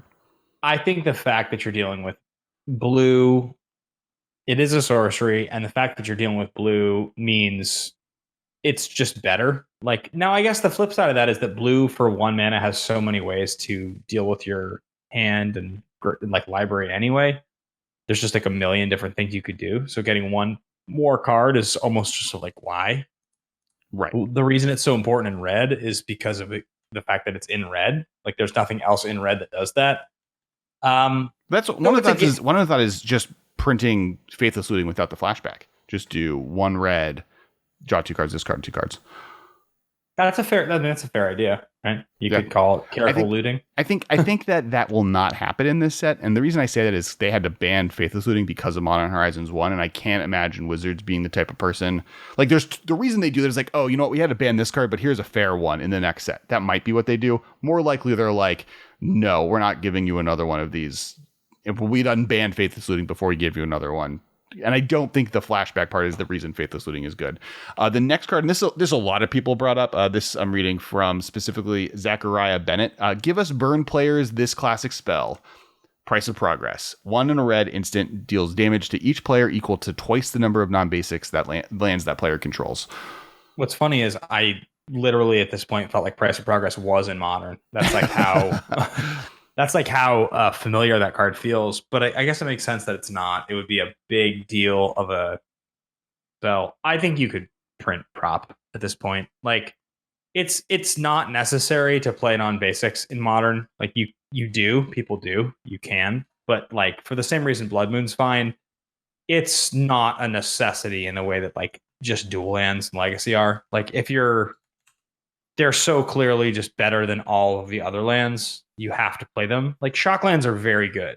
Shocks and fetches are very good, but like there are so many lands that exist in Modern that are very good also, that if you decided to like build a base that was in a 2-color deck, mostly basics with a few others, I wouldn't think you were an idiot. Like I'll bet you your game win percentage would barely decrease. Like it's... Yeah, I think it's fine to print Price of Progress. My only worry right now is that blue and mono red prowess decks are so strong that seems like super good in those decks and maybe would put them over the edge. Now Wizards didn't know that 2 years ago, so that's an interesting kind of effect there. But yeah, I think it's fine, and it puts Modern in a direction of probably a positive, like how it makes there more of a cost in playing the lands that you play in Modern. Depends how far they want to go that line. The next card is Fire Blast. 4 red. You may sacrifice 2 mountains rather than pay Fire Blast's mana cost. It deals 4 damage to target creature or player. This one was from Carcinogenics. It's like another Legacy classic. I don't want this in Modern. I think this is not a good thing. It's too free. Yeah, Modern is so powerful in its burn deck, like in its aggression compared to Legacy. They feel very similar. Yeah, I don't know if mono red I do damage to your face decks need that much help. I think they're going to get help from this set, but I don't think they need that level of help. They're not that far behind. That's a big help. I mean, what that card does is in the situations that it matters, it reduces 1 turn. So it just turns you into a turn 3 deck if you get the right draw quite easily. And I don't think I want burn decks to be turn 3 decks because they have a new tool. Like those decks are not fun to play against anyway. if you're carefully constructing your game plan to try to, and like you're like, oh great, you're mono red, and like you're gonna just like draw all the cards and nothing I do is gonna matter. Right. Oh sweet, you return faster now. Yeah. Like that sucks. Yeah, That's not fun and at it's all. free. Yeah, I don't think they need it. Next card is Wirewood Symbiote. This is a classic elves card, even though it's in an insect. It's one green. It's a green 1/1. Return an elf you control to its owner hand. Untap target creature. Play this ability only once each turn. Well, so Heritage Druid is legal. What's the other one? The in Legacy Quarian Ranger is the other big one. So they wouldn't have the whole package. It already feels like Elves is pretty fast. This feels like it turbocharges a little bit more. Being able to blink the black, both the card draw one as well as the black green drain one. I think the black green drain one being able to blink that makes this card too good. I think that's where I put it over the edge. We had like 4 people request this card, so I wanted to bring it up. But I do think it's definitely a deck. Like Elves is already good enough, and there's cool cards you can print to make Elves cool. I think some jumpstart cards, which I don't want to get too much into, but there are like jumpstart cards I can see them printing in the modern, like Muxus or the 1 green Allosaurus, whatever, the $200 card. Shepherd. Yeah, Allosaurus Shepherd. Like that's a card I can see being printed into this more than that. I think that goes a little bit too over the edge. This is from Emma Partlow, who does a bunch of modern content. Sanctum Prelate. That is the let me bring it up because there's a lot. The white card. Yes. Well, it sounds like a white card. I think it's like white one. It's one white for a 2/2 human cleric. As it enters the battlefield, choose a number. Non-creature spells with converted mana cost equal to the chosen number can't be cast. Gotcha. So you can name 2, and then 2 drops can't be cast. It's some meddling mage type of creature. Yeah. That card's sweet. I've never played that card, but I always thought that card was cool. Yeah, that seems really sweet. This was from friend of the cast, Shivam Bot, Cabal Coffers. Now, I think this is a little selfish because he wants it to be printed because it needs to be reprinted in general. I actually really like Cabal Coffers as an option for modern. I think like Urborg Coffers would be a cool thing you can do that's like Tron-esque, but not Tron. It's not that fast. I mean, like turn. You have to accelerate pretty hard to get like ahead of a Tron deck. If Tron's gonna get to 7 on turn 3, and by your turn 3 you're just playing a Coffers, like, and it's like with like Urborg, it's equal to the number of swamps you control, right? Yeah. So that still just means that on turn 3 you're only getting 3. Yeah, it's turn 4 you get 5 mana. Turn 5 you get 8 mana. Like it like every mana after turn 3 you get 2 additional mana. So turn 3 you get 2, then you get 5, then you get 7, then you get, so it like keeps escalating. I think it's fun from a fairness perspective, totally fine to print it. I don't think that's going to do anything to modern that's problematic. It makes mono black devotion decks a lot cooler. And I think that's like the one thing that we didn't talk about that Modern Horizons 1 tried to do, and I think Modern Horizons 2 will try to do, is to look at strategies that players find fun, but maybe don't have enough support necessarily, and add pieces to that. And I do think mono black devotion is a type of deck that being good in modern is something Wizards is interested in. And this is a card that kind of can accomplish that, right? That helps that deck work. The benefit of Cabal Coffers versus Tron lands is that they're good. You're playing with lands that can cast any spell, versus like half of your lands are all colorless producing, so you're less locked into like specific colors versus just expensive cards that use black mana. Which I think is interesting. Coffers is a sweet card from another era that I think is really cool, and like, how different is Coffers really from Nykthos? Like in terms of what you can accomplish, it's like a little different because I guess like your deck's built a little differently, but it does feel like if you're looking for a comp, that's probably the comp we have, and it's Nykthos is fine. Yeah, I mean being able to play being able to play Fatal Push and Thoughtseize and Inquisition of Kozilek in a Tron-esque ramp deck that's ramping into big spells sounds sweet and good. Doesn't seem more powerful than other things that are out there, and it does give an alternative. I think it creates really cool strategies, is I guess what I thought. And so good recommendation, Shiv. I wouldn't even thought about it. All right, this is from Texas MTG, Fire and Ice. Totally fair. One of my favorite cards of all time. I can't see any world in which Fire and Ice is not okay in modern. It's not that expensive. not that cheap. 2 mana, like tap your thing down, I draw a card. That's fine for Modern. Yeah. And like mana instant speed, like do 2 damage. It's good. It's versatile, like, which is why that card is good and a fan favorite. But I agree. I think that honestly, it should be printed. I think it should be in Modern Horizons too. That's like a perfect card for Horizons 2. I love that card. Like Fork Bolt, I love, but playing at instant speed for 2 seems completely fine to me. All right. Next card, Titania, Protector of Argoth. So which one's that? This is the legendary creature elemental. This is from the green commander set, which I believe was the third one. Don't quote me on that. 3 green. So 5 mana, 5/3 legendary creature elemental. When Titania, Protector of Argoth enters the battlefield, return target land card from your graveyard to the battlefield. Whenever a land you control is put into a graveyard from the battlefield, put a 5/3 green elemental creature token onto the battlefield. Oh, this card. I've repped you with this card. Playing this card a million times. A few times. I've considered playing this card, and like in fact, I think it's even in a commander deck now because you villain. It's so cool. I love this card. This card's really sweet. It's, I think, completely fair for Modern. Like, it costing 5 is why. It costs 5, and also nothing cool happens. So okay, when it enters, what happens? So in Modern, the play is you play this, you get a fetch land from your graveyard to the battlefield, and you can fetch with it. So it comes down with an additional 5/3. That's sweet. For 5 mana, 10 power in play is like what it does, basically, right? Yeah, I mean, 5 mana, 10 power, there's nothing wrong with that. I think that just in general, this card is totally sweet. Like, yeah, I think this card's awesome. I really like this card as well. The only reason... few things. I could see them not having thought of it, right? It's like it's a commander legend. It's really popular, but it's not that popular. It also is 5 mana, which is like totally fair to print into Modern. It also could just we have too many green legendary creatures, and this one's not a priority to get in the set versus the new cool ones or the ones that fit with our new mechanic. And this is just a weird land one. But I think this is so dope. I think this does such cool things in the format, and you can do cool things with cards with it. It's really cool to fetch lands. Yeah, I'm a big fan. Here's one that's spicy. And we talked about it last time, I think. And I think we actually got to the side of, yes, you should print this card in the Modern. So I wonder if they do it now.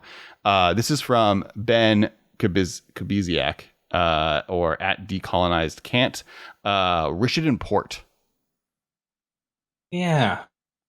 Well, if Wingding mana comes back, then I think this is even cooler. And maybe it's one reason why they could come back together. But in general, I think Port's probably fine. I think me going first and spending my second turn to make sure you can't tap a mana, or my third turn to slow your turn down, just doesn't feel like a problem. It feels fine. So I think Port's probably okay. Yeah. Right.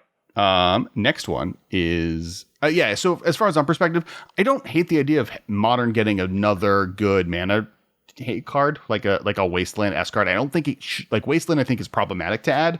I think Rishadan Port would be the perfect one. It does kind of what that does in a different way. It's not nearly as miserable to play against. There is a real cost to it that's different, and it plays differently than even stuff like Ghost Quarter. I think it would be cool.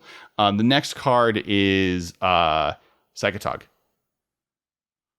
I mean, 1 black, blue, discard a card, it gets +1/+1. Exile 2 cards from your graveyard, it gets +1/+1 for a 2/2, right?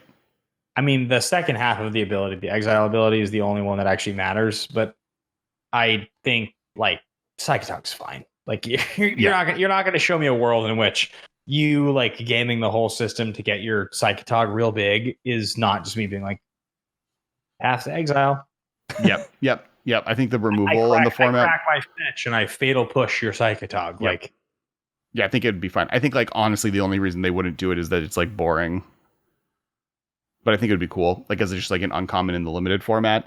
It kind of cheapens Psychotog in terms of its legacy if they bring it in, because they would probably print it at an uncommon, and it also would just not be exciting. It would be super fun and limited, and some diehards would try to build it and construct it, but it's not powerful anymore compared to other cards. Yeah. It would just. I think people would try making it work. And there's cool things you can do with Psychic Talk, right? Like as a discard outlet, it's dope. Like a free discard outlet for 3 that is also a cool threat. There's like cool stuff to do, but 3 mana sorcery creature that's a 2/2 is not something I'm losing sleep over. Next card is Ethereal Forager, 4 blue elemental whale. This is from a commander set. It is a 3/3 with Delve. So this would be a Delve card that they could print. This card is sweet. Flying. When Ethereal Forager attacks, you may return an instant or sorcery card exiled with Ethereal Forager to its owner's hand. So you delve 4. If you get 4 instants and sorceries, every time Ethereal Forager attacks, you get to get that back to your hand, and you get a 2 mana flying 3/3. I love this card. This card is exactly the type of card I would like to see in Modern. It's reminiscent, I guess, on some level to the Storm. What the hell is that card called? The 5 mana one that costs like 2 if you cast another spell this turn. It kind of feels on some level like that card. Yep.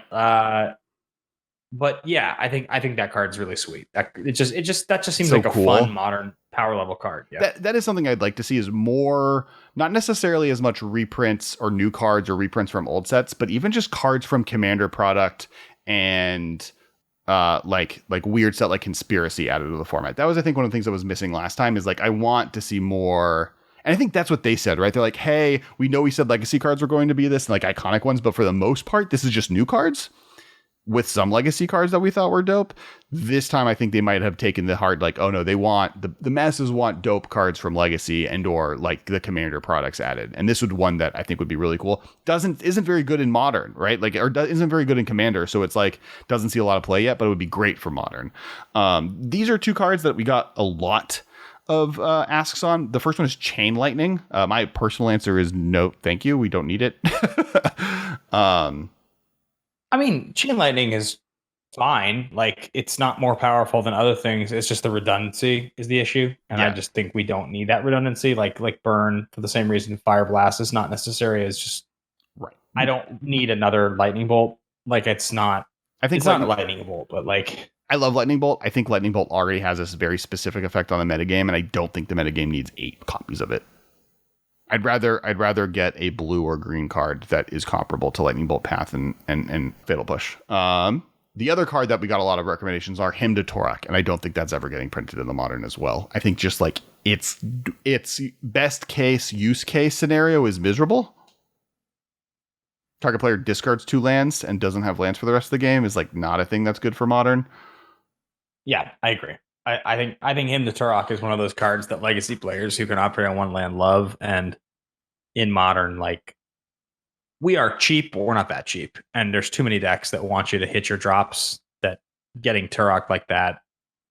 Yeah, the random aspect is what makes it not fun. Mm-hmm. And it's an old design that like they would not repeat now for a reason. That I think is probably not good for the format. If I'm on the other side of that and I get hit with that on turn 2, and like my fun deck I've tried really hard to build, that I've tested, that I think is ready to win, just gets like priced out, and I'm just like done. Yeah. I'm like, this is so dumb. Why is this in this format? Like, come on, guys. Yeah. Learn. Agreed. So this one's one that I like really loved as a recommendation. Basking Rootwalla. Green 1/1 for a lizard. 1 in a green, it gets +2/+2 until end of turn. You can only activate it once each turn, but more importantly, Madness 0. So this is a creature that you could Madness for 0. Want to get them Vengevines back, Ben? I want to get them Vengevines back. I think the thing with Rootwalla that like makes the most sense to me is that this was just this card is part of World Championship winning decks. It has like aspects that interact with discard that are very good. There's no way that this card being in Modern does not create some really sweet things. I think this card's fine. I don't think this is a problem. I just think I don't even think it's too powerful. I just think it's like really fun. I think the biggest awesome. Yeah, I think the biggest issue with it is that it is maybe too good with Hollow One, and like having both of them together. Sure. And like with Vengevine, like you discard all 3 and you get all 3 into play. That same turn is like maybe a little bit too insane. Yes, but yeah, it's sweet. Last 3 cards. Let's deal with 3. Number 1 is Berserk. Green instant, cast Berserk only before the combat step. Target creature gains trample and +X/+X until in a turn where X is its power. At the beginning of the next end step, destroy that creature if it attacked this turn. Does Infect need this? There's no chance this needs to be in Modern. Like, this is just like a double your power card. Like, there's no reason. Like, Berserk is one of those cards that if I draw it when I'm playing in like Eternal formats, it feels so unfun and stupid for my opponent that those strategies are good enough. You don't need this. They gave us scale up. Like, I agree. You have Assault Strobe. You have like plenty of things you can do if you want to do this. Like, there's no need for this. Next card is maybe one of my favorite white cards in Commander right now. It's Savine's Reclamation. 2 and a white sorcery. Return target permanent card with converted mana cost 3 or less from your graveyard to the battlefield. And then if this spell is cast from your graveyard, you may copy the spell and may choose a new target for the copy. It has a flashback of 4 and a white. This feels totally fine. This is like a appropriately costed resurrection on an artifact or an enchantment, and you can get 2 of them for 5, like in the same way the old ambition spells did. Like, that seems fine. Yeah. Is there any mana limitation on the resurrection? Yeah. Regardless, it's no matter what, it's Sun Titan, right? It's a Sun Titan ability. When you cast it the first time, you get a Sun Titan. When you cast it from your graveyard for 5, you get 2 Sun Titans. What's cool is if you have a way to cast this, like Snapcaster Mage or Vadrock or anything else from the graveyard for not the 5, you still get the double effect, right? Like I've used it in my Vadrock Commander deck to like get 2 things a turn. Sure. But that's just cool. I don't think that's backbreaking. I think this card would offer a lot of cool engines in a way that I think would be really sweet to add to the format. This doesn't seem too powerful at all. This seems appropriately costed in like a very fun way. It's like Unburial Rights, but like maybe playable. Yeah, I agree. And playable in a way that's not combo, but is fun. The last card, the big one, which I think we're both going to say no to, but interesting is doing nothing in Historic. Brainstorm. Yeah, no. Nope. Yep, that's fair. I agree. I think Fetchlands is the line. I think actually Brainstorm could be added to Pioneer with 0 issue. I think the moment you add 10 color fixing dual land Fetchlands is the moment that Brainstorm becomes too powerful for a format. Like, how far of a jump? Like, Delver becomes a deck immediately, and it becomes a deck immediately in a way that's like, I guess not having Daze and Force makes it less good, but just having Brainstorm alone means you're just going to be able to attack for 3 on turn 2 like most of the time. Honestly, I don't even think Delver is the most miserable part of that. I think the miserable part of that combo is having 4 Terminus and 4 of the Angel Miracle card on top of your deck with Brainstorm and Jace together. Well, sure. I just mean there's tons of different things that are very good. I just mean like even like a strategy that's been like sort of invalidated for the last little while just all of a sudden becomes like another thing that like creeps towards being relevant. Well, but I think that's an argument for it being printed, to be honest. I think if like their goal is to increase strategies that are currently not seeing a lot of play in Modern, Delver of Secrets being a good card again is something they maybe actually are interested in. People love Delver of Secrets, so I think Brainstorm making Delver good is a net benefit. I don't know if Brainstorm is the thing that Delver is missing. Maybe it is. I think what Brainstorm does to the format with Fetchlands though just is like not healthy for Modern. I think like that's Legacy's thing. Let it be Legacy thing. I think more than any other card other than maybe Wasteland, it is the defining feature of that format in the same way that Thoughtseize and Lightning Bolt are and Path, the 5 1-drop 1 per color spells are like the defining feature of Modern. At this point, it's really Path and Lightning Bolt because Fatal Push, Thoughtseize, and Inquisition codes like are in Historic. I think that Brainstorm doesn't belong in Modern. I don't want it here. Let that be a Legacy thing. As much as I Legacy, it also slows games down. It makes tournaments take longer because every turn, every player who's playing Brainstorm has to think about it. I mean, Snap Brainstorm plus like. There's like that new white spell that we talked about last time, the one that with Magecraft, like that just seems like a recipe for disaster. I think no go on Brainstorm. Absolutely. All right, that is all for this week's episode. Thank you to all of our patrons. Thank you for listening. Hope you guys like it. It was a 2-hour long episode. It's definitely one of the big ones, but it's an important episode and something that we really care about. We're excited by. Let us know which cards you're excited to see in this set, and if there's anything we missed that you want to talk about. I think Snap was one of the cards we skipped over, and I do think Snap would be really cool to be added. I snuck one in there. And thank you to all our patrons. Thank you so much. If you like this episode and want more content, like, hit that subscribe button, hit the bell button. I've been doing TikToks a lot recently. If you want to check out at TikTok or on TikTok at Kess Wiley, I'm doing a countdown of every card on the Modern ban list and going over why they were banned and the history of that card. So definitely check that out. Ben just released his first musical EP, and I think you're doing some touring stuff over the summer. August, yeah. The first song just came out, but yeah, the album comes out in July, and the tour is in August. So yeah, make sure check out his Spotify. Spotify sounds like find it everywhere. Spotify, Apple, Dope. Anywhere, YouTube. It's all the places. Yep. So thank you everyone so much for watching, and we will talk to you all next week. Oh, and on tonight, if you're watching this now, we have Tappy Toe Claws and Joe from I Hate Your Deck on to do a pro Kickstarter for Alter Sleeves. They're doing a big Kickstarter where a bunch of creators got the cool stuff. We'll be playing those on the stream, so definitely check that out. It'll be tonight at 7:30 p.m. PST, and if you missed it, it'll be on the YouTube channel starting Wednesday. So thanks everyone. We'll talk to you all next week. This has been a production of Time Traveler Media, sending podcasts into the future.